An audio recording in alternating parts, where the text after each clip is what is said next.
Assalamualaikum warahmatullahi wabarakatuh. Kembali lagi di channel Berita Mistis.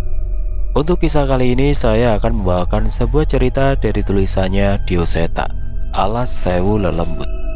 Dan sebelum kita masuk ke ceritanya, tekan dulu tombol like video ini. Dan jangan lupa tekan juga tombol subscribe channel ini. Dan nyalakan juga lonceng notifikasinya agar tidak ketinggalan cerita-cerita lainnya dari channel ini.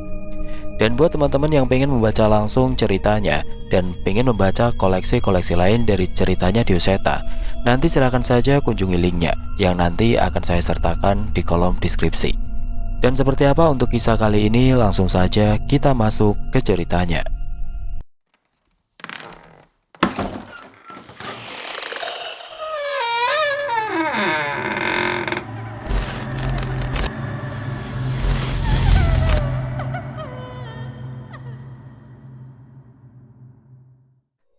Kelamnya hutan belantara selalu menyimpan misteri yang tidak berujung.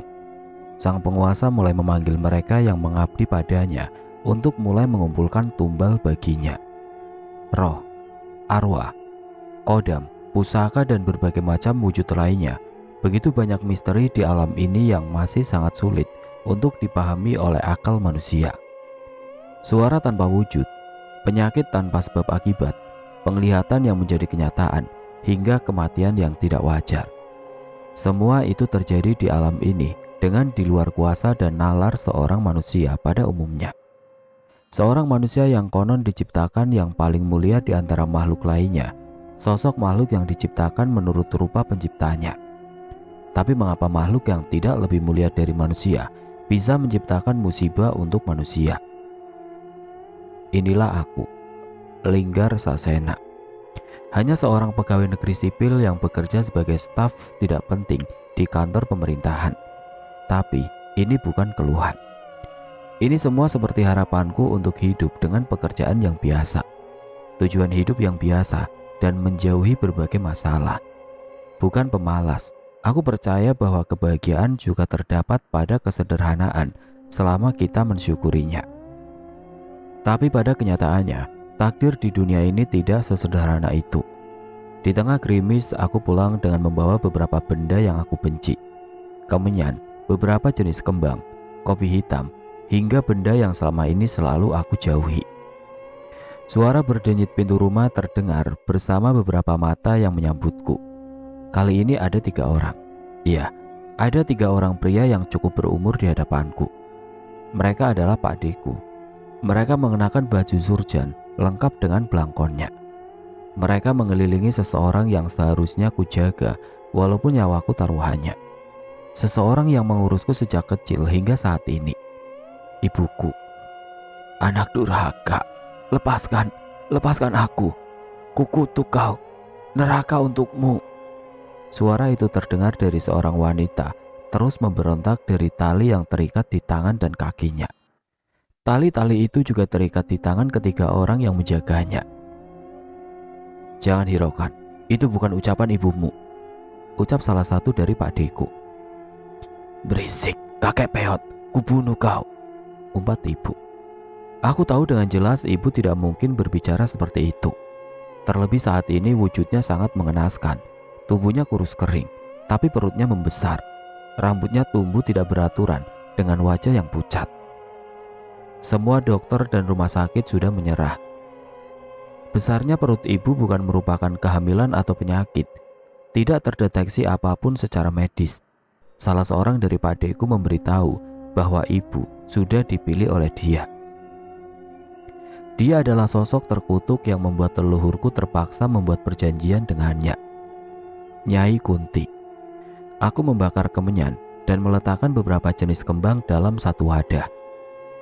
Dalam sebuah nampan anyaman, aku menyatukan benda-benda itu dan menyerahkannya kepada ibuku. Saat itu ia pun menatapku sambil tersenyum. Kau harusnya berterima kasih. Tanpa aku, kalian tidak akan lahir dan leluhur kalian, Raden-Raden goblok itu akan mati dibantai, ucapnya sembari mengambil nampan itu. Sedikit demi sedikit ia mengambil kembang dari nampan itu dan memakannya dengan lahap. Ia menghirup aroma kemenyan itu dengan nikmat, sementara matanya tidak sabar untuk menikmati kopi pahit yang aku buatkan. Salah satu pakdeku pun melepaskan ikatannya dan membiarkan kedua pakdeku yang lain menjaganya. Pakde Darja namanya. Ialah yang tertua di antara mereka. "Yang sabar ya Linggar, kita hadapi ini bersama," ucap Pakde Darja. "Iya Pakde, saya akan terus mencari cara untuk memulihkan ibu." Memang sudah banyak cara yang kami coba, mulai dengan memanggil ulama setempat, beberapa orang pintar yang terkenal, dan bahkan ritual yang pernah dilakukan keluargaku pun sudah dilakukan. Namun Nyai Kunti yang ada di tubuh ibu hanya menertawakan kami. Setelah selesai menghabiskan sesajen yang aku bawa, ibu pun perlahan tenang. Raut wajahnya yang mengerikan perlahan berubah menjadi sendu dengan tatapan kosong. Sekali lagi aku melihat pemandangan yang membuat rasa perih di dadaku. "Ibu sudah tidak tahan, Nak," tangis ibu. Air matanya menangis meratapi apa yang terjadi pada dirinya. Aku hanya bisa memeluk ibu yang kembali mendapatkan kesadarannya sesaat. "Ibu sabar ya, Linggar akan tolong ibu. Linggar janji." "Ibu mau mati saja," balasnya yang sudah tidak tahan dengan penderitaan yang terjadi pada dirinya. Aku tidak mampu menjawabnya dan hanya terus memeluknya. Aku tahu kesadaran ibu tidak akan lama. Sebentar lagi ia akan kembali dikuasai oleh sosok makhluk yang menyiksanya itu. "Malam ini kita coba ritual itu lagi. Semoga saja Nyai Kunti mau meninggalkan tubuh ibumu," jelas Pakde Darja. Aku mengangguk mengiyakan. Sudah beberapa kali kami melakukan ritual pada ibu. Semua itu berdasarkan catatan-catatan dari leluhur kami yang pernah menolong keluarganya dari sosok ini. Dulu hal itu pernah menolong mereka leluhurku, tapi entah mengapa belum berpengaruh terhadap ibu. Malam pun datang. Gerimis masih menemaniku di teras rumah bersama secangkir kopi. Dari dalam sudah terdengar suara tembang yang dinyanyikan Pakde Darja. Tembang itu bernafaskan mantra-mantra yang dituliskan leluhurku untuk mengiringi ritual yang mereka lakukan. Aku tidak ikut dalam ritual ini. Sebelumnya aku pernah membantu mereka, namun keberadaanku membuat ibu semakin emosional. Jadi aku memutuskan untuk menunggu di luar hingga prosesi selesai. Suara air terdengar mengguyur tubuh ibu dengan tembang indah yang dinyanyikan oleh Pakde. "Eling dunya, eling akhirat, saben titah duwe panggonane dhewe." Setelah beberapa kali guyuran, tiba-tiba suasana menjadi hening. Aku menduga saat ini sedang dalam prosesi membacakan doa. Tapi entah mengapa aku mendapatkan firasat yang tidak enak. Aku penasaran ingin masuk ke dalam, tapi Pakde Darja belum memanggilku. Bisa saja aku merusak ritual bila melakukannya. Suasana hening terasa semakin lama dan firasatku terasa semakin tidak enak. Aku pun memutuskan untuk membuka pintu dan mengintip sedikit dari celahnya. Cahaya lilin adalah satu-satunya yang menerangi dari dalam rumah. Lampu dan cahaya lainnya sengaja dimatikan untuk proses ritual. Tidak ada suara apapun di dalam, namun aku melihat ada bayangan yang mengayun-ayun dari sekitar tempat ibu berada. Seketika, saat itu juga, rasa takut menghampiriku. Aku pun membuka seluruh pintu dan mendapati ketiga pakdeku tengah bergantung di langit-langit rumah dengan tambang yang disangkutkan di kayu atap tanpa plafon di rumah kami. Tambang itu adalah tambang yang mereka gunakan untuk mengikat ibu. Ujung dari ketiga tali yang menggantung Pakde tergenggam di tangan ibu. Sementara itu, ibu menyeringai senang melihat leher ketiga kakaknya tergantung di sana. Nyai, Nyai, hentikan!" Dengan bergegas aku berlari ke arah ibu. Saat itu ia melepaskan tali di genggamannya hingga tubuh ketiga pakdeku terjatuh di tanah. Tapi mereka bertiga tidak terkapar sendiri. Ibu pun ikut kehilangan kesadaran dan terjatuh. Aku mengecek keadaan mereka. Denyut nadi Pakde masih terasa, namun kesadarannya mulai memudar. Sementara ibu, mata ibu melotot dengan mulut menganga. Tubuhnya kaku dan terkadang kejang tidak menentu. Ini tidak seperti biasanya. Aku ingin menanyakan hal ini pada pakde-pakdeku, tapi keadaan mereka tidak lebih baik daripada ibu. Di tengah kebingunganku, aku merasakan ada sesuatu di atas. Aku menoleh, dan di sana sudah ada sosok makhluk menyeramkan melayang-layang di atasku. Sosoknya berwujud perempuan kurus kering dengan kulit hitam legam. Rambutnya melayang-layang bersama tubuhnya tepat di atasku. Itu Nyai Kunti. Aku bebas, ucap sosok itu. Tubuhku gemetar melihat sosok itu, tapi rasa khawatirku akan keadaan ibu memaksa aku menghadapi makhluk itu. Kau apakan ibu? Apa yang kau lakukan? Mendengar ucapanku, sosok Nyai Kunti menoleh dengan tajam ke arahku. Ia menatapku dengan wajah yang mengerikan dan terbang menembus ke dalam tubuhku. Rasa sakit seperti tertusuk ribuan jarum kurasakan hingga aku kehilangan kesadaran. Dalam sekejap rasa sakitku hilang, namun aku tersadar di sebuah hutan yang kelam. Aku seolah mengenal hutan ini, tempat yang pernah membawa kenangan buruk untukku pada saat KKN dulu, Alas Wetan. Kali ini suasananya berbeda. Dari dalam hutan terlihat begitu banyak sosok yang melayang-layang menatapku dari dalam kabut hutan. Suara teriakan dan tangisan terdengar dari sekelilingku. Dan saat kabut itu menghilang, asal suara teriakan itu mulai terlihat. Sosok-sosok yang melayang-layang itu tengah menyeret orang-orang menuju ke sebuah desa yang aneh. Desa tua dengan bangunan yang sudah lapuk, di mana sosok manusia-manusia terikat dan disiksa di tempat itu. Ada sosok mengerikan di sana. Sosok makhluk yang besarnya hampir setengah desa itu sendiri. Aku menduga bahwa orang-orang yang disiksa itu adalah tumbal untuk makhluk besar itu. Ada ibu di sana. Ia berada di desa itu bersama ketiga pakdeku yang masih mengikatkan tangannya pada ibu. Mungkin itulah alasan mereka tidak diseret oleh setan-setan di sana. Aku hendak berlari mendekat untuk menolong ibu, namun tiba-tiba angin besar meniupkan kabut tebal dan menghalangiku. Ada seseorang yang menghadangku saat itu. Tolong ibumu, tapi tidak saat ini, ucap sosok itu. Aku mengenali suara itu dan aku memastikan ketika sosok itu sudah muncul dari balik kabut. Bapak, apa maksudnya ini? Bapak di mana? Ada satu desa yang akan mati, desa kelahiran ibumu, ucap bapak sembari berjalan ke arahku. Lantas, saya harus apa, Pak? Apa yang harus saya lakukan? Pergi, kembalilah ke tempat ini, tapi jangan sendiri. Carilah mereka yang mungkin bisa menghadapi makhluk itu. Saat itu bapak menyentuh wajahku dengan tangannya dan seketika aku seperti tertarik akan sesuatu dengan cepat. Seketika aku terbangun dengan nafas yang hampir habis. Aku memperhatikan ruangan ini yang ternyata aku masih berada di rumah. Tapi ibu dan ketiga pakdeku, mereka masih terbaring dengan mata melotot dan mulut menganga. Tubuhnya kaku seolah sukmanya tidak menyatu lagi dengan tubuhnya. Aku segera berlari keluar meminta pertolongan ke tetangga yang kukenal. Pak Kepala Desa yang sudah mengerti kondisi ibu sejak sebelumnya pun kembali menggelengkan kepalanya.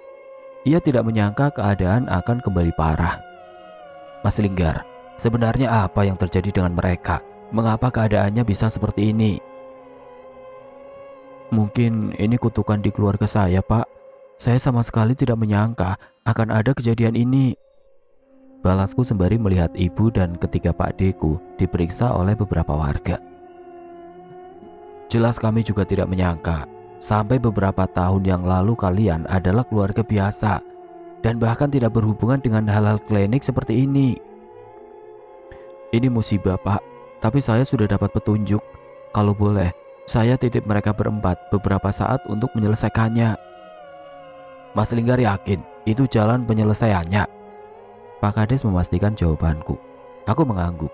Aku yakin kalau aku harus datang ke Alas Wetan untuk menghadapi makhluk itu. Ya sudah, tapi Mas Linggar jangan nekat. Kami akan merawat ibu dan ketiga pakde Mas Linggar, balas Pak Kades. Aku pun berterima kasih pada Pak Kades dan segera membereskan barang-barangku. Ada satu orang yang mungkin saja dapat membantuku. Dialah yang dulu membantu menolong masalah di hutan itu dengan bantuan pusaka pisau batu miliknya. Sama sekali tidak ada mimpi indah ataupun tidur yang tenang selama perjalananku ke tempat ini. Suara tawa tanpa wujud selalu menghantuiku setiap aku mencoba memejamkan mata. ada seseorang yang telah menungguku di sebuah warung kopi di terminal. Dia adalah Linus. "Wajahmu lesu, kurang tidur ya?" tanya Linus. "Bukan kurang tidur, tapi hampir tidak tidur." Linus memesankanku segelas kopi dan bergeser dari tempatnya duduk. "Kayaknya masalahmu kali ini lebih serius. Aku gak nyangka kita bakal berurusan sama hutan itu lagi." "Jangankan kamu, sampai beberapa tahun ke belakang, aku masih menikmati pekerjaanku dan tidak terpikir sedikit pun akan berurusan dengan hal klinik." Segelas kopi diantarkan kepadaku bersama satu nampan gorengan hangat yang baru matang. Aku segera menyeruputnya dan berharap beberapa teguk kopi ini dapat menahan rasa ngantukku. "Aku gak nyangka kalau desa ibumu itu juga dekat Alas Wetan," tanya Linus. "Aku memang gak bilang karena desa ibuku berlawanan dengan desa Ranggilawu. Letaknya di sisi belakang Alas Wetan. Saat cukup dewasa, aku juga hanya satu kali ke sana. Dan itu pun aku sempat tersesat di sisi lain Alas Wetan." "Iya juga. Kalau gak salah, kamu juga sempat cerita soal tersesat itu," balas Linus. Kami menghabiskan waktu beberapa saat di warung kopi itu untuk beristirahat sejenak. Setelahnya kami menaiki mobil angkutan umum tua yang sudah mengetem sejak kedatangan kami menunggu penumpang penuh. Aku memperhatikan mobil yang aku sebut dengan omprengan ini. Berbeda dengan angkutan kota. Kursi mobil ini seperti mobil travel dan menempuh rute yang jauh. Hanya saja mobil ini seharusnya sudah tidak layak untuk digunakan. Aku ingat kalau mobil ini sudah ada sejak aku masih kecil. Walau keadaannya mengenaskan, mobil ini masih dengan tangguh melewati daerah-daerah jalur yang terapit, dengan hutan-hutan dan menuju desa-desa yang tidak dilalui trayek kendaraan umum resmi. "Masih kuat aja pak mobilnya?" tanyaku yang memilih duduk di depan bersama Linus. Ini lebih baik dibanding harus bersanding dengan warga yang membawa barang-barang tidak biasa seperti ikan segar, sayur-sayuran, hingga ayam jago. "Jelas mas, walau bentuknya kayak kaleng kerupuk, tapi mesinnya selalu saya eman-eman." "Nggak pernah mogok?" "Ya pernah, namanya mobil tua, tapi itu pun 1 tahun sekali belum tentu." "Nggak nyangka ya, mobil yang umurnya hampir kayak kita ini masih bisa menembus jalur pinggir hutan begini," tambah Linus. "Mobilnya sih memang tambah tua. Pasti ada saatnya mobil ini pensiun. Tapi mobil ini masih bisa terus narik juga karena jalurnya sudah dibangun dan sekarang sudah aspal. Paling ada beberapa jalur berlubang karena pertemuan dengan jalur kendaraan berat dari tambang batu," cerita Pak sopir itu. Benar juga, dibanding dulu. Sekarang jalur yang kami lewati sudah diaspal dengan baik. Padahal saat menoleh ke kanan dan kiri, semuanya masih berupa hutan belantara. "Masnya turun di mana?" tanya sopir itu lagi. "Desa Rawomanten pak, udah deket." "Yang bener?" tanya sopir itu dengan raut wajah yang berubah. "Iya, memang kenapa pak?" "Sudah lama tidak ada yang berhenti di sana. Dari beberapa penumpang saya mendengar kabar yang tidak enak di sana," ucap sopir itu lagi. "Kabar apa pak? Tolong ceritakan. Kami ke sana juga karena mendapat firasat tidak enak," tanya Linus. Sopir itu menghela nafas sejenak. Ia seperti mencoba mengingat cerita apa yang pernah ia dengar.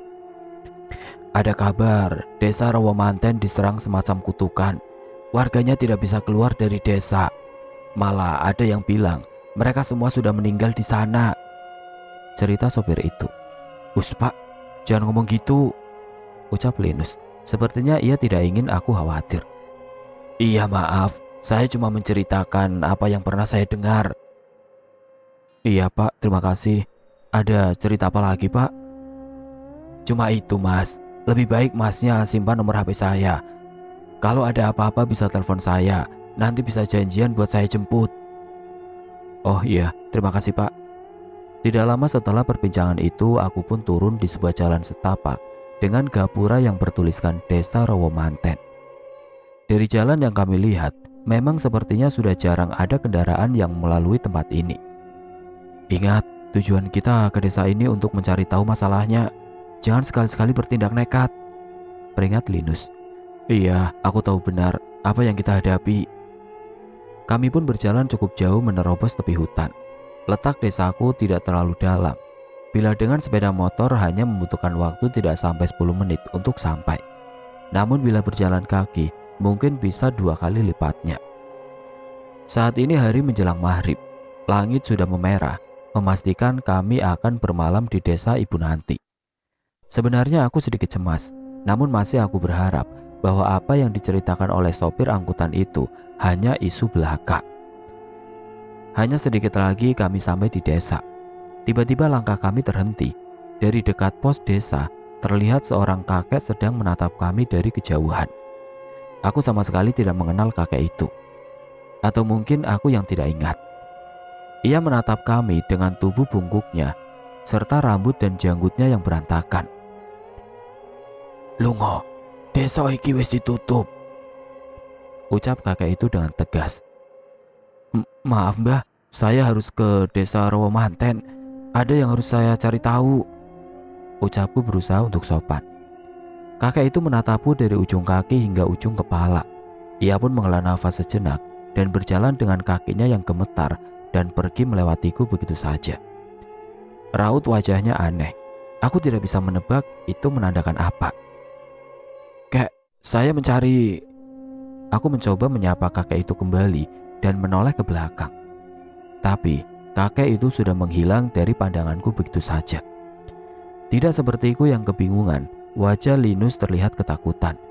Ia melihat ke salah satu arah yang berbeda denganku. Gar, kakek itu, teriak Linus. Aku menoleh ke arah yang ia tunjuk. Saat mengetahui maksud Linus, aku pun menelan ludah. Di balik langit merah di hutan itu, kakek yang berpapasan dengan kami tadi tengah duduk di salah satu ranting pohon sembari menggigiti hewan yang sepertinya ayam hidup. Tubuhnya kurus kering, tanpa pakaian dengan kulit yang hitam. Saat mengetahui kami menatapnya, ia pun menoleh kepada kami dan menyeringai, memamerkan giginya yang penuh dengan darah hewan itu. Cabut, cepetan, perintahku pada Linus. Kami pun segera mempercepat langkah kami agar bisa segera masuk ke dalam desa. Saat sampai ke desa, langit pun semakin gelap. Entah mengapa kabut turun menyelimuti desa di jam yang bahkan masih belum terlalu malam ini. Gar, ini pasti ada yang gak beres. Aku tidak segera merespon ucapan Linus dan terus melangkah mencari rumah ibu. Sudah gelap, ngapain kalian di luar? Tiba-tiba terdengar suara seorang bapak dari dalam rumah. Tapi saat kami menoleh, ia buru-buru menutup pintu rumahnya. Cepat masuk rumah. Kali ini suara teriakan seorang perempuan dari dalam rumah memperingatkan kami. Tapi sama seperti sebelumnya, perempuan itu segera menutup jendelanya saat kami menoleh. Aku mengingat arah rumah ibu dan berhasil menemukannya. Ada kebun yang sudah dipenuhi rumput liar di sekitar rumah ibu. Di balik rumput liar itu ada sebuah rumah kayu tua yang cukup besar dan sebuah bangunan bekas kandang sapi di belakangnya. Itu rumah ibu Kunus. Ada yang tinggal di sana. Dulu ada Pak Dekku. Tapi kalau melihat keadaannya saat ini, mungkin sudah tidak ada yang menempati. Ya, aku juga cukup kecewa. Ini artinya kami harus beberes rumah dulu sebelum bisa beristirahat. Terdengar suara tawa seorang perempuan dari arah belakang kami. Aku dan Linus saling bertatapan dan menoleh ke belakang. Kami tidak melihat apapun di belakang kami selain kabut yang semakin tebal. Tapi satu hal yang kami sepakati, suara itu bukan pertanda baik. Secara bersamaan bulu kuduk kami berdiri dan merasakan adanya bahaya di dekat kami. Aku mulai melangkahkan kaki perlahan menuju rumah itu. Dan dari belakang, samar-samar terlihat bayangan sesuatu yang bergerak menembus kabut. Linus menepukku, memberi isyarat untuk kami mempercepat langkah dan mulai berlari. Mau pergi kemana, Tona? Suara itu terdengar semakin dekat. Bukan hanya suara, Dari belakang tiba-tiba terpental kepala seekor babi hutan yang mendarat tepat di hadapan kami. Kepala hewan itu masih mengalirkan darah segar dan menggelinding kembali ke hadapan kami. Sialan, lari, Gar. Kami terus berlari sekuat tenaga menghindari apapun yang berada di belakang kami saat itu. Apapun itu, pasti adalah sesuatu yang sangat berbahaya. Setelah menerobos semak-semak rumput liar yang menghalangi, kami pun sampai di rumah ibu. Dengan tergesa-gesa aku mencari kunci rumah itu dan berusaha membuka pintu. Cepat, cepat Linggar, ada yang mendekat. Linus benar-benar terlihat ketakutan. Sementara itu aku masih sibuk mencari kunci yang cocok dengan lubang kunci di pintu depan. Klak, berhasil. Pintu rumah pun terbuka dan kami segera masuk ke dalam dan segera menutup pintu rumah rapat-rapat. Aku tidak yakin berada di dalam rumah dapat mengamankan kami, tapi setidaknya seluruh penduduk desa juga melakukan hal yang sama. Sedari tadi Linus terus mengintip ke arah luar jendela. Wajahnya pucat menatap sesuatu yang ia lihat di luar sana. Ada apaan? Tanyaku yang segera menghampiri Linus. Ia tidak menjawab dan masih terpaku pada sesuatu yang ada di luar sana. Di balik kabut mereka menari-nari. Perempuan dengan kebaya compang-camping menenteng potongan tubuh hewan dan memakannya dengan rakus. Di sisi kabut yang lain, ada sosok yang melayang-layang seolah mencari sesuatu yang menjadi jatahnya. Brak! Di tengah kebingunganku, sesosok kepala berlumuran darah menabrak kaca jendelaku. Itu adalah kepala mayat manusia. Ada makhluk berwujud kakek kurus kering yang sengaja menghantamkan kepala manusia itu ke kaca jendela rumah ini dan menyeretnya mengelilingi dinding rumah ini. Sepertinya ia memang bermaksud mengancam kami. Linus terjatuh di tanah, sementara aku hanya bisa menelan ludah melihat semua pemandangan di desa ini. Ini bukan lagi desa manusia, ucap Linus. Aku setuju dengan ucapan Linus. Tapi walau begitu, mengapa masih ada warga yang tinggal di desa ini? Terdengar suara daun pintu yang bergerak dari dalam rumah. Linus segera berdiri dan berdiri di sebelahku. Cahaya api dari lampu minyak mendekat ke arah kami dari dalam rumah. Ada sosok yang mendekat, namun kami tidak dapat mendengar suara langkah kakinya. Seorang nenek muncul di balik kegelapan dan menerangi ruangan dengan lampu yang ia bawa. Nenek siapa? Tanyaku mencari tahu siapa nenek yang ada di rumah ibuku itu. Linus menahanku saat tahu aku ingin menghampirinya. Jangan Linggar, dia bukan manusia, ucap Linus menahanku. Bukan manusia. Jelas-jelas nenek itu menenteng sebuah lampu minyak yang tengah menyala. Ucapan bocah itu benar. Aku sudah bukan manusia. Tapi jangankan mengangkat lampu minyak ini, mematahkan leher kalian pun aku sanggup, ucap sosok nenek itu. Sepertinya sosok nenek ini tersinggung dengan ucapan Linus. Aku menelan ludah ketika melihat wajah marah nenek itu. Ikut aku, perintahnya tiba-tiba. Aku dan Linus saling bertatapan. Linus mengangguk seolah tidak merasakan bahwa nenek itu berniat mencelakai kami. Ia melayang bersama lampu minyak yang ia bawa menuju ke sebuah kamar di dalam rumah. Aku ingat, ini adalah salah satu kamar eyangku yang dilarang untuk aku masuki saat aku kecil. Perasaanku tidak enak. Sebelum masuk ke kamar itu, aku sudah mencium bau yang menyengat. Baunya seperti bau mayat. Teriak Linus yang terperajat melihat sosok jasad yang hampir tersisa tulang belulangnya saja saat itu. Tidak usah berisik, bawa ke halaman belakang dan kuburkan, perintah roh nenek itu. Ini jasad eyang. Kuburkan dulu, nanti kita bicarakan. Kalian mau tidur di rumah bersama mayat, teriak nenek itu. Kami pun tidak punya pilihan. Benar ucapan nenek itu. Aku tidak pernah menyangka akan menemukan jasad manusia di rumah ini dan harus menguburkannya. Nenek itu berjalan ke halaman belakang dan berjaga beberapa meter dari kami.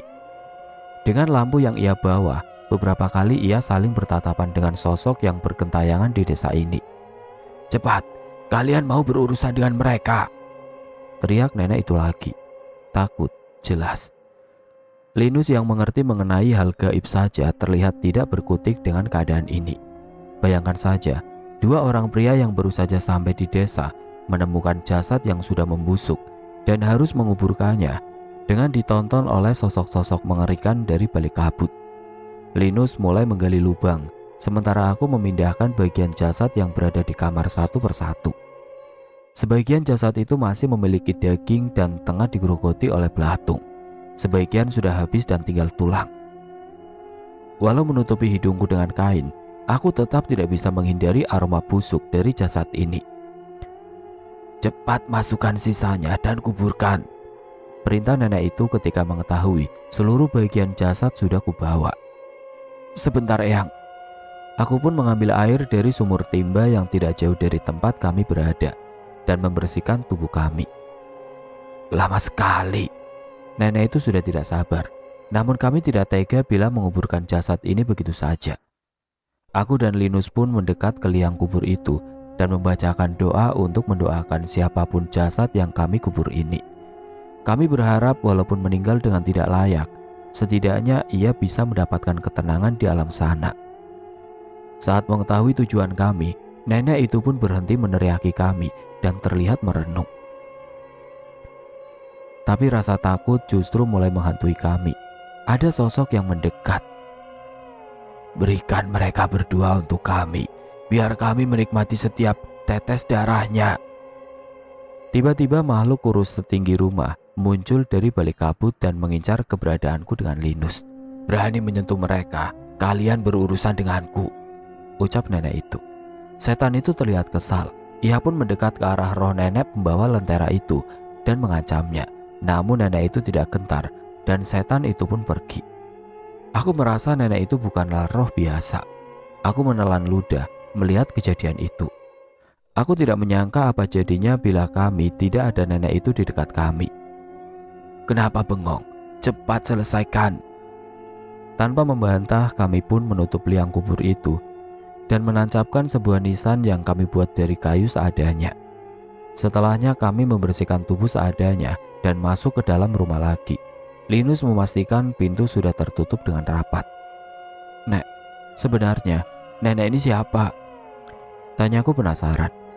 Kali ini nenek itu tidak menjawab. Ia hanya berjalan menuju kamar di mana jasad itu berada tadi dan berdiam di sana. Aku dan Linus saling bertatapan, menebak maksud sosok roh nenek itu. Namun semua itu berakhir dengan kami mengangkat kedua pundak kami, tidak tahu apa yang nenek itu inginkan. Kami pun memutuskan untuk mengganti baju dan membersihkan salah satu kamar yang akan kami gunakan untuk istirahat nanti. Ini adalah kamar ibuku dulu. Kamar yang selalu aku gunakan untuk istirahat setiap ke tempat ini. Tapi semenjak ibu pindah bersama bapak, sepertinya kamar ini sudah tidak digunakan oleh orang lain. Linus mengeluarkan dari tasnya sebungkus singkong goreng yang ia beli di terminal tadi. Setidaknya cukup untuk mengisi perut kami sampai besok pagi. Rasa lelah benar-benar menyelimuti tubuh kami. Tapi rasa takut akan bahaya di sekitar rumah ini mengurungkan niat kami untuk tidur. Merasa tidak ingin pulang dengan tangan kosong, kami memutuskan untuk membunuh rasa takut kami dan menghampiri roh nenek yang masih setia dengan lampu minyak yang menyala di kamar eyangku dulu. "Eyang, permisi." Aku dan Linus mendekat ke kamar dan berhati-hati memasuki kamar itu. "Permisi, Eyang." Aku mencoba menegur sosok roh yang seorang diri terdiam di kamar itu. "Kamu Linggar cucuku kan?" tanya roh nenek itu. Iya, Eyang. Berarti benar, jasad tadi jasad Eyang." Nenek itu pun mengangguk. "Tapi kenapa saya tidak ingat wajah Eyang? Yang saya ingat hanya Eyang Putri Ramini, nenek saya." "Panggil saya Eyang Rati saja. Saya kakak dari Eyangmu. Soal Ramini, bukankah kamu sudah tahu di mana makamnya?" tanya Eyang Rati. Aku mencoba mengingat. Eyang Putri memang sudah meninggal beberapa tahun lalu dan sudah dikuburkan. Saat itu bapak dan ibu pulang kampung, sementara aku diminta untuk tetap di rumah. "Iya, Eyang. Tapi kenapa Eyang bisa ada di sini? Dan mengapa jasad Eyang bisa di sini? Sabar dulu cucuku, malam masih panjang. Kedatangan kalian ke tempat ini pasti sudah ditakdirkan, jelas Eyang Rati. Berarti Eyang Rati juga sudah tahu akan ada sesuatu hal yang berbahaya yang berhubungan dengan Linggar, tanya Linus. Eyang Rati berbalik menatap ke arah Linus. Tidak hanya Linggar, ini juga berkaitan denganmu, ucap Eyang Rati. Mendengar ucapan itu, Linus merasa bingung. Bahkan mengenal Eyang Rati saja tidak, hubungan Linus dengan keluargaku pun tidak ada. Ada banyak yang terlibat dengan tragedi ini, tapi yang terpenting sekarang adalah bagaimana cara menyelamatkan Sukma ibumu, padimu, dan ayahmu bisa kembali pulang, jelas Eyang Rati. Aku menghela nafas mendengar ucapan Eyang Rati. Jadi, Eyang juga mengetahui masalah ini? Eyang Rati mengangguk. Sementara kami mengambil posisi duduk, ia malah berdiri mengangkat lenteranya dan mengelilingi kami berdua. Bukan hanya Eyang, makhluk penjaga keluarga Sasena juga sudah bertindak. Bukankah kau sudah berkenalan dengannya? Tanya Eyang.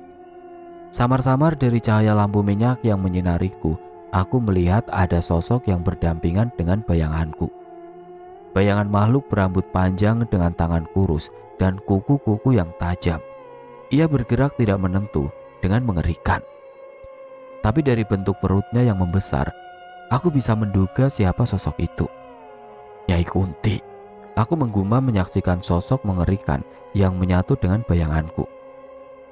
Linggar, apa-apaan itu? Tanya Linus. Aku tidak menanggapi rasa heran Linus dan kembali menatap roh Eyang Rati. Jaga, dia yang sudah menyiksa ibu hingga keadaannya mengenaskan saat ini. Bagaimana dia bisa disebut penjaga? Ucapku tidak terima. Kau masih belum tahu apa-apa. Apakah sosok itu kutukan atau penyelamat? Kalian akan tahu sendiri nanti. Dan mungkin kamu jugalah yang bisa menghentikan perjanjian mengerikan keluargamu itu, jelas Eyang Rati. Aku tidak mengerti. Semua ini penuh dengan teka-teki. Maaf Nek, lalu apa yang terjadi dengan desa ini? Apa semua warga benar-benar tidak bisa meninggalkan desa? Eyang Rati berjalan menuju jendela kamar. Ia menatap desa yang sudah sangat tidak pantas disebut sebagai tempat tinggal ini. Desa ini sudah mati. Semua yang masih hidup hanya menjadi persediaan tumbal bagi mereka, ucap Eyang Rati. Memangnya mereka tidak bisa pergi, Eyang? Eyang Rati menggeleng. Kemanapun mereka pergi, mereka akan segera kembali.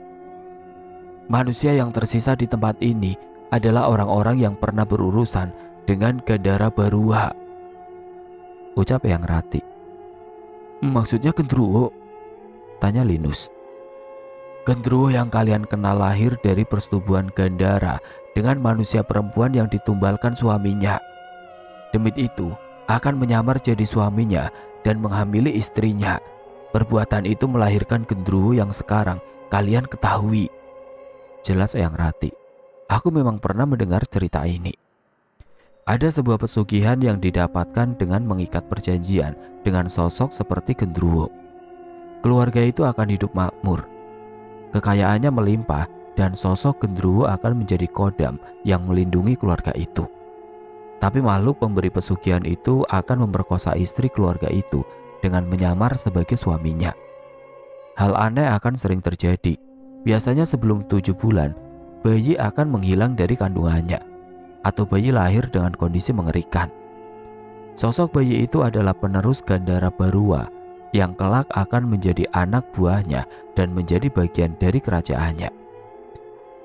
Tega-teganya ada pria yang melakukan hal seperti itu. Kali ini Eyang Rati menatapku dengan tajam. Yang leluhur kita lakukan dengan Nyai Kunti tidak jauh berbeda. Jangan memandang kesalahan orang lain, sementara dosa kita tidak lebih sedikit dari mereka, ucap Eyang Rati. Apa tidak ada cara untuk menyelamatkan mereka, Eyang? Eyang Rati kembali menggeleng. Bersamaan dengan jawaban Eyang Rati, tiba-tiba terdengar suara teriakan dari luar.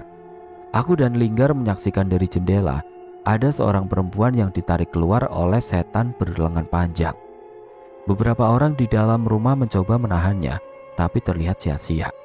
Linus merasa cemas. Ia masih berharap ada cara untuk menolong orang itu. Ia pun berlari ke arah pintu dan dengan ragu mencoba membukanya. "Jangan bodoh, begitu keluar dari rumah ini, sudah tidak ada yang melindungi kalian," ucap Eyang Rati. Tapi Linus cemas. Aku tahu betul Linus adalah orang yang tidak bisa diam melihat kejadian seperti itu di depan matanya. Aku pun merasakan hal yang serupa. Tapi aku juga sadar, aku tidak bisa melakukan apapun terhadap makhluk itu. "Linggar, bukannya manusia adalah makhluk yang paling mulia? Tidak seharusnya kita takluk pada setan-setan itu." Linus menahan rasa takutnya dan membuka pintu rumah. "Kalaupun harus mati, aku mati karena percaya akan hal itu," lanjutnya sembari berpaling dan berlari menuju perempuan itu. Aku ingin segera menyusulnya, tapi aku tersadar dengan apa yang diucapkan Eyang Rati. Tapi raut wajah Eyang Rati malah berubah dan sedikit tersenyum.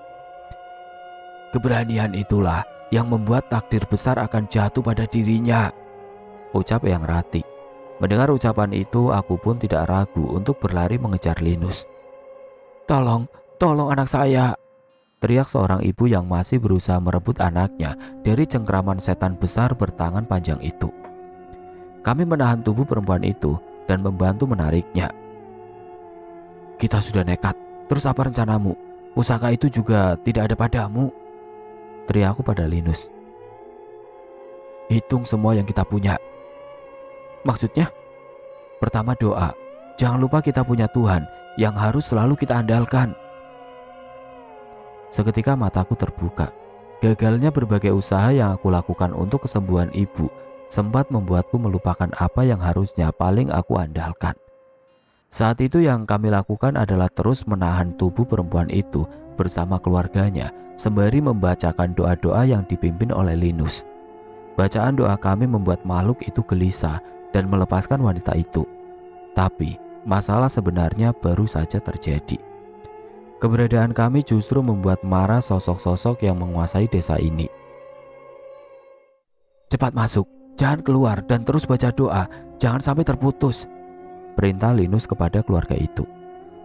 Tapi mas-masnya," tanya mereka. "Tidak tahu, selamatkan diri kalian dulu, kami akan cari cara," teriak Linus. Aku kagum akan keberanian Linus. Walau aku masih ragu apakah itu keberanian atau kebodohan.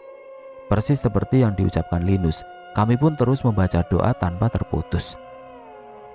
Di satu sisi, Linus yang juga berguru tengah membaca sebuah amalan yang sepertinya dapat membantu kami selamat dari situasi ini. "Aku sudah mencoba mempagari tempat ini, Linggar.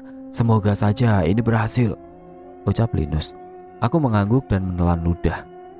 Sehebat apa pagar yang dibuat Linus yang bisa menghadang puluhan makhluk yang melayang-layang mengincar kami dan setan-setan yang marah dengan perlawanan dari kami. "Kalian sudah tidak sayang nyawa." Tiba-tiba suara Linus berubah menjadi suara perempuan. Tidak lama kemudian suara Linus terdengar menggeram seperti dirasuki sosok binatang buas. "Linus, kamu kenapa?" "Kalian semua harus mati." Kali ini suara Linus terdengar berat. Ia terjatuh tengkurap seolah tidak mampu menahan tubuhnya. Tidak berhenti sampai di situ. Berbagai makhluk merasuki tubuh Linus dan menyerangnya habis-habisan. Aku memeganginya dan membacakan doa yang panjang di telinganya. Aku berharap setiap doa yang kubacakan bisa memanggil kesadarannya. "Ah!" Linus berteriak kesakitan. Ia berguling-guling di tanah, berusaha mendapatkan kesadarannya. "Sudah cukup. Aku berteriak berusaha menghentikan setan-setan itu merasuki tubuh Linus. Sayangnya bukan berhenti. Mereka malah berkumpul dan menerjang ke arahku. Aku tidak bisa menjelaskan wujud mereka semua. Wajah mereka tidak berbentuk dan berbau menjijikan. Tapi tidak seperti Linus. Saat menerjangku, aku terpental sangat jauh hingga menabrak dinding rumah. Rasa sakit menyelimuti tubuhku. Tapi tidak ada satupun dari mereka yang merasukiku. Sebaliknya, mereka mundur saat menatapku. Hal itu bersamaan dengan sadarnya Linus. "Linggar, mata kamu memerah. Merah seperti darah," teriak Linus yang mengkhawatirkanku. Merah? Bagaimana mataku bisa memerah? Tapi benar, semua yang aku lihat berubah menjadi merah. Tidak hanya itu, aku merasakan ada sosok yang membuatku tidak henti-hentinya merinding. Ia ada di belakangku. Aku menoleh ke belakang dan melihat bayangan makhluk yang paling kubenci.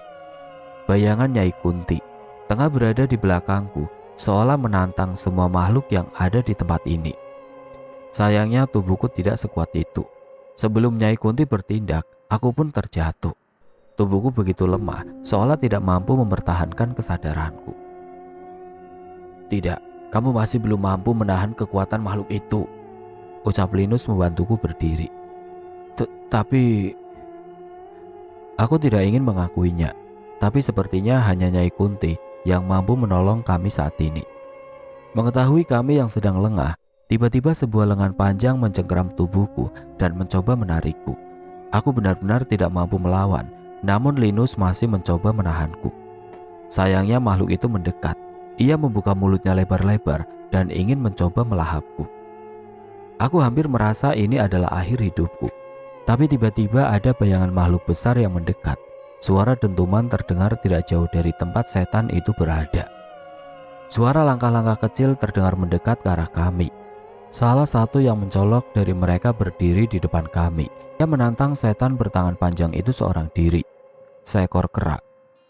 Kliwon? Kamu Kliwon kan? Aku menyadari sosok itu. Ia adalah kera kecil yang pernah menolongku saat tersesat di alas wetan dulu. Kliwon tidak menjawab, tapi aku melihat bayangannya membesar layaknya kera raksasa yang mengerikan. Melihat setan itu mundur, aku menoleh ke seluruh wilayah desa dan menemukan kera-kera lain sedang berada di atap-atap rumah seolah menguasai desa ini. Bukannya dia monyet yang selalu bersama Cahyo? Tanya Linus. Aku mengangguk. Bila Kliwon sampai kembali ke alas wetan dan mengumpulkan pasukannya, pasti ada sesuatu yang sangat genting. Keberadaan pasukan Kliwon membuat seluruh setan-setan itu mundur. Beruntung tanpa kurasa, tiba-tiba matahari fajar mulai muncul. Seluruh makhluk itu pun menghilang bersama kesadaranku yang kabur dan menjadi gelap. Aku terbangun dan menyadari ada kain hangat yang tengah menempel di dahiku. Sepertinya aku melewati tidur yang cukup panjang. Sudah ada segelas minuman di dekat tempat tidurku dan terdengar suara Linus sedang berbincang di luar. Aku mengecek suhu tubuhku yang sudah kembali normal dan mengumpulkan kesadaranku. Setelah menghabiskan teh hangat yang disiapkan untukku, aku pun keluar menyusul Linus. Loh, Linggar, jangan maksain kalau masih belum enak, ucap Linus. Enggak, sudah enggak apa-apa. Eyang Rati kemana? Tanyaku pada Linus. Mendengar pertanyaanku, beberapa warga yang berbincang dengan Linus menatap ke arahku. Sepertinya Linus belum menceritakan tentang hal itu kepada mereka. Akhirnya kami pun menceritakan tentang kejadian semalam kepada warga desa dan menunjukkan di mana kami mengubur jasad Eyang Rati. Aku melihat perbedaan yang mencolok dari desa ini. Hampir seluruh sudut desa dipenuhi monyet-monyet yang keluar dari alas wetan. Eyang Rati sudah pergi entah kemana. Tapi sebelum dia pergi, dia meninggalkan pesan. Pesan? Gandara Barua tidak sendiri. Ia bangkit bersama makhluk-makhluk yang tidak kalah mengerikan. Semua sedang mencari tumbal untuk menyatakan kekuasaannya. Gila. Melawan anak buahnya kemarin saja kita tidak sanggup. Kini ada lebih dari itu. Aku tidak percaya dengan cerita Linus. Kita harus bertemu dengan beberapa orang. Menurut Eyang Rati, ada beberapa roh yang akan berperan untuk menyelesaikan masalah ini. Aku mengernyitkan dahi. Aku hanya ingin menyelamatkan keluargaku. Tapi mengapa sekarang kami terlibat masalah lebih besar? Tapi biar begitu, sepertinya kami juga tidak punya pilihan. Roh perjanjian terkutuk. Aku menduga itu adalah Nyai Kunti yang ada di dalam dirimu saat ini, ucap Linus. Aku menghela nafas, tidak mampu untuk menyangkal hal itu. Roh penjaga alas wetan. Linus menoleh ke arah Kliwon, dan aku setuju dengan dugaannya. Sisanya aku tidak punya petunjuk. Eyang Rati mengatakan roh seorang ulama dan pengikutnya, roh penunggu sendang, penjaga bukit batu, dan roh pusaka terlarang. Aku mencoba menebak itu semua, namun hampir tidak ada petunjuk yang kudapatkan. Tapi dengan kemunculan Kliwon, aku mengetahui siapa yang harus aku temui berikutnya. Kita harus ketemu Cahyo dan Pak Le. Iya, sepertinya pasukan Kliwon akan menjaga desa ini, balas Linus. Kami menghampiri warga desa yang mendekat tadi, mengobrol dengan Linus. Walaupun desa sudah dikuasai oleh pasukan Kliwon, aku menyarankan kepada mereka untuk pergi mengungsi. Aku pun memberikan nomor telepon kepala desa Ranggilawu, tempatku dulu melaksanakan KKN. Seharusnya mereka mau menampung warga desa ini bila menceritakan kejadiannya.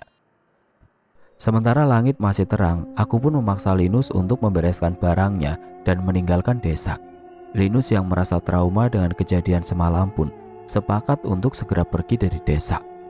Tanpa kami minta, Kliwon tiba-tiba naik ke pundakku, seolah ingin menunjukkan di mana saat ini sahabatnya Cahyo berada. Dan yang pasti, dengan keberadaannya di dekat kami merasa jauh lebih aman dari sebelumnya. Beralih ke desa Dirga. Suara riuh pedagang pasar terdengar menemani lamunan Danan. Mobil jaga terparkir di salah satu sudut kios dengan semua barang yang telah diturunkan. Masnya bengong aja, nanti kesambet loh, tegur seorang ibu yang baru saja melintasi Danan. Tidak seperti biasanya, Danan benar-benar memikirkan sesuatu dengan keras. Kejadian pertarungan dengan Kiluang meninggalkan misteri yang membuatnya cemas. Kamu masih mikirin ucapan Nyi Sendang Rangu? Tanya Jagat yang mendekat ke arah Danan. Iya mas, masalahnya aku merasa apa yang kita hadapi nanti bukan hanya soal adu kekuatan. Ada sesuatu yang tidak bisa kita selesaikan hanya dengan pertarungan, balas Danan. Jagat merapikan sisa barang yang masih perlu diantar. Setelahnya dia pun bersiap meninggalkan Danan lagi. Kalau kamu cemas, berarti kamu masih ragu dengan kebesaran Tuhan. Percaya saja, jika sudah waktunya, kita pasti akan dipertemukan dengan jalannya, ucap Jagat yang kembali mengantar dagangannya ke toko lain. Danan kembali melamun, tapi saat ini lamunannya terganggu dengan keberadaan kucing yang berjalan dengan pincang di dekat pasar. Kucing itu seolah memperhatikan seorang kakek yang berjalan dengan membawa tongkat.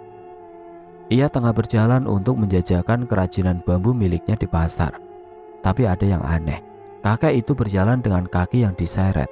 Sekilas hanya terlihat seperti seorang kakek yang kesulitan berjalan. Tapi dari mataku, aku melihat ada hal yang berbeda. Ada sosok makhluk berwujud tuyul berwarna hitam bergelantungan di betisnya. Sepertinya makhluk itu sudah cukup lama mengikutinya. Aku melihat ada luka gaib yang terjadi akibat makhluk itu terus menggerogoti betis kakek itu. Kak, Danan meninggalkan tempat duduknya dan menghampiri kakek itu. Kunaon, A? Mau beli? Tanya kakek itu. Iya kek, mau beli gasing bambu, jawab Danan. Setelah beberapa kali mampir ke desa Dirga, Danan mulai mengerti bahasa Sunda, walau masih belum bisa membalasnya dengan baik. Danan pun memberikan beberapa lembar uang sebagai ganti gasing bambu yang ia beli. Kakek sering main ke hutan bambu ya? Tanya Danan iseng. Iya, A, kan jualannya kerajinan bambu.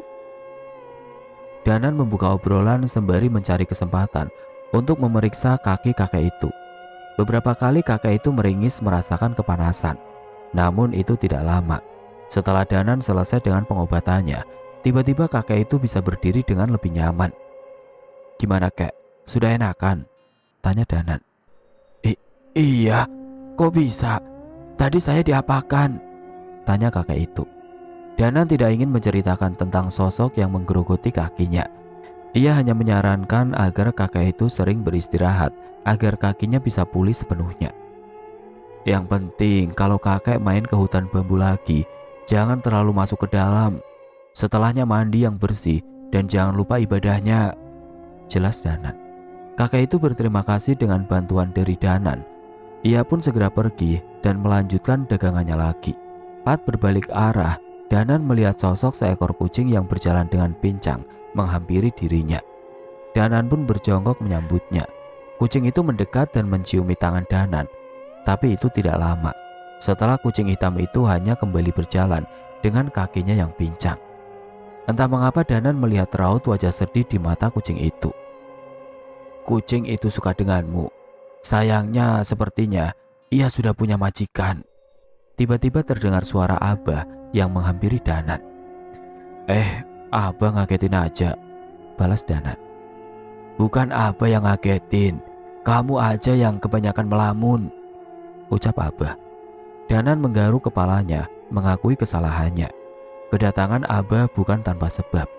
Ia memang ingin menemani Danan untuk mencari tahu apa yang mengganjal pikirannya. Saya masih berhutang budi sama sosok yang menolong saya saat membantu itu, Bah. Sepertinya Abah mengetahui sosok itu, tanya Danan. Kita cerita sambil jalan-jalan ya. Lah Mas Cahyo di mana? Kalian gak bareng? Tanya Abah. Danan menggeleng. Enggak tahu. Tadi dia bilang ngerasain hal yang aneh. Katanya dia mau mencari tahu ke arah salah satu hutan. Abah mengerti. Ia pun mengajakku meneruskan jalan-jalan sembari menceritakan tentang sosok yang mungkin telah menolongku. Sosok yang Abah kenal dengan nama Kilang Samana. Seekor monyet putih terlihat tengah memantau dari kejauhan.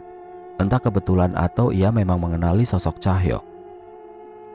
Saat tengah menikmati segelas kopi, Cahyo merasa Wanasura gelisah memberi pertanda. Tanpa kesulitan, Cahyo pun menemukan sosok monyet putih yang memandangnya dari kejauhan. Kenapa Mas? Tanya Dirga yang menemani Cahyo di rumah. Monyet putih, Dirga. Mitosnya, kalau sudah ada monyet putih yang keluar dari hutan, menunjukkan wujudnya, itu adalah pertanda akan adanya bahaya, balas Cahyo. Yang benar Mas? Tanya Dirga. Iya. Cahyo pun mencari kunci motor dan berpamitan pada Dirga untuk mengikuti kemana kera itu melangkah. Kera itu berlari dengan cepat. Dari jauh Cahyo juga melihat ada beberapa kera lain yang mengikuti dirinya. Jelas kera putih itu berniat ingin memberitahu sesuatu. Sebuah hutan. Kera putih itu masuk ke hutan tersebut. Cahyo tidak ingin gegabah. Ia memperhatikan hutan itu secara seksama. Dan memang merasakan ada sesuatu yang mengerikan di sana. Saat melewati sebuah jembatan, tiba-tiba terlihat burung-burung hitam yang jenisnya sulit untuk dikenali berterbangan dari dalam hutan. Cahyo pun menghentikan Vespa tuanya dan memperhatikan tempat itu. Wanasura terlihat gelisah. Tenang Wanasura, seharusnya hutan semengerikan ini disegel dan jangan dibiarkan siapapun untuk masuk, ucap Cahyo kepada Wanasura. Jelas kejadian berterbangnya burung-burung itu adalah sebuah pertanda. Setidaknya Cahyo sudah mengerti maksud dari kera putih itu. Ia pun memutuskan untuk menceritakan kejadian ini pada Pak Lek dan Danan untuk meminta pendapat tentang keadaan hutan ini. Saat hendak melajukan sepeda motornya, tiba-tiba Cahyo merasakan perasaan aneh yang cukup mengancam. Kamu juga ngerasain juga kan Wanasura? Tanya Cahyo pada sosok yang bersemayam di dirinya itu. Wanasura memberi isyarat, tapi ia tidak melihat sosok berbahaya apapun di sana. Ia tidak mungkin mengabaikan perasaan itu. Tapi saat menoleh, yang ia lihat adalah seorang pria berambut panjang yang juga tengah memperhatikan fenomena di hutan itu. Merasa tidak menemukan sosok aneh, Cahyo pun memilih untuk tidak menghiraukannya. Menurutnya, tidak mungkin perasaan mengancam itu berasal dari seorang manusia biasa. Ia pun segera melajukan Vespa tuanya dan kembali untuk mendiskusikan ini dengan Pak Lek.